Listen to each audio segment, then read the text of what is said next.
students. So today we will start our new topic. This chapter will come in your half yearly exams. So here are the few basic definitions related to statistics. The first one is data. What is data? It is a set of informations given to you. Means like suppose the height in a class, the weight of all the students are given to you. तो आपको जितना भी जिसके सबके अलग अलग wait दिए होंगे, ये होंगी आपकी ऑब्जर्वेशंस कि आपने अपने क्लास में बच्चों की क्या ऑब्जर्व किया है कि सबके ये सारे वेट हैं. सो या उनकी हाइट का अगर आपको दिया होगा एक चार्ट कि these are the heights of your classmates, then it is called the data.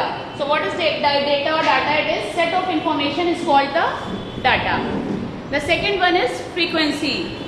Frequency is the number of time and observation occurs.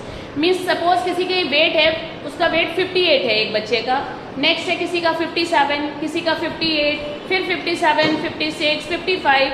सो इस तरीके से जितना एक नंबर जितनी बार प्रेजेंट होगा, सपोज 58 है, 3 बार आया है, then the frequency of that particular data is 3. तो the number of time and observation occurs is called its frequency. Next is class interval. So what is class interval? जब भी हम स्टार्ट्स में करते हैं यहाँ पे this is called x and this is called f.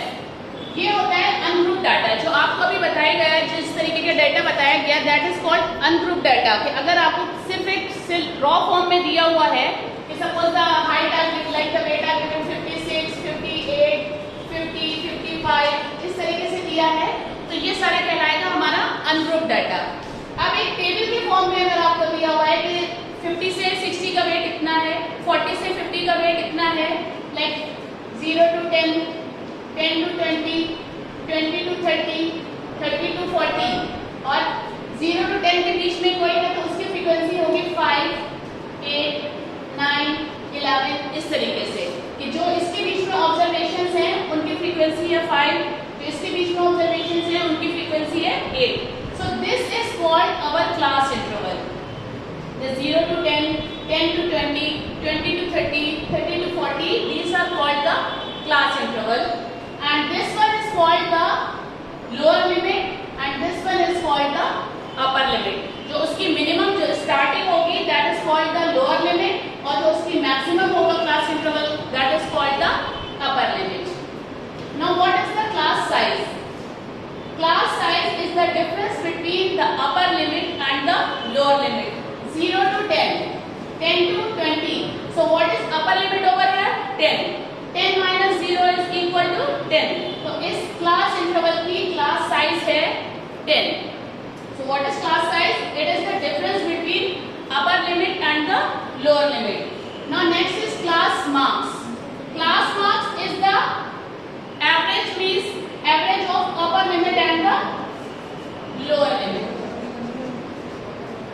Upper limit plus lower limit divided by 2 is the class marks. जब भी आपको क्लास मार्क्स पूछे जाएंगे, इसका क्लास मार्क्स निकालना है, then what you have to do, suppose 10 to 20, तो इसका क्लास मार्क्स होगा 10 plus 20 divided by 2 which is equal to 30 by 2 equals to 15. So what is the difference between class size? Class size is the difference between the upper limit and the lower limit and class mark is upper limit plus lower limit divided by 2. So these are the basic definitions which you have to write in your copy also and it should be in your mind. Now class interval, there are two forms of the class interval. One is exclusive form and the other one is inclusive form. अब देखिए क्या difference है दोनों के बीच में. If the class interval is given like this, 0 to 10, 10 to 20, 20 to 30, 30 to 40 and so on. इसमें क्या हो रहा है कि हमारी ये वाला आप देख रहे हैं रिपीट हो रहा है. जो इसकी अपर लिमिट है वो दूसरे इंटरवल की लोअर लिमिट होगी, जो इसकी अपर लिमिट है वो दूसरे क्लास इंटरवल की लोअर लिमिट होगी. तो इसमें हमें क्या करना, we have to exclude the upper limit. Upper limit को हमें इसमें छोड़ना पड़ेगा और उसको इस नेक्स्ट क्लास इंटरवल की लोअर लिमिट में कंसिडर करेंगे. That is why it is called the exclusive form. Clear? क्या डिफरेंस है? Now come to the inclusive form. Inclusive form में इसकी जो अपर लिमिट है उसका नेक्स्ट है वो उसकी लोअर लिमिट होगी. So what we have to do, difference क्या है इन दोनों के बीच में? 1 का है. तो जो भी डिफरेंस होता है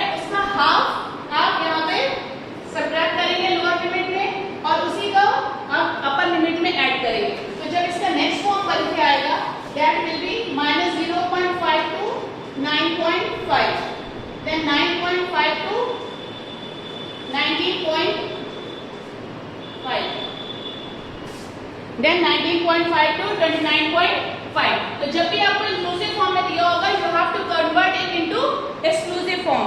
व्हाटएवर बी द डिफरेंस, यहाँ पे 1 का डिफरेंस है तो आप 0.5 कर रहे हैं, अगर 2 का डिफरेंस होगा तो आप suppose it is 0 to 6, 8 to 12, अगर यहाँ पे 2 का डिफरेंस आ रहा है तो आपको यहाँ -1 ऐड करेंगे और यहाँ +1 करेंगे। So this is the difference between exclusive और inclusive form। exclusive form में होगा तो आप upper limit consider नहीं करेंगे, उसको lower limit में consider करेंगे, और अगर inclusive form में होगा तो पहले आप उसको exclusive form में convert करेंगे।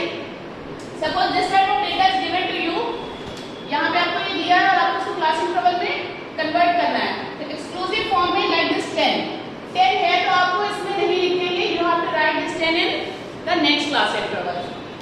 Tomorrow we will start our exercise।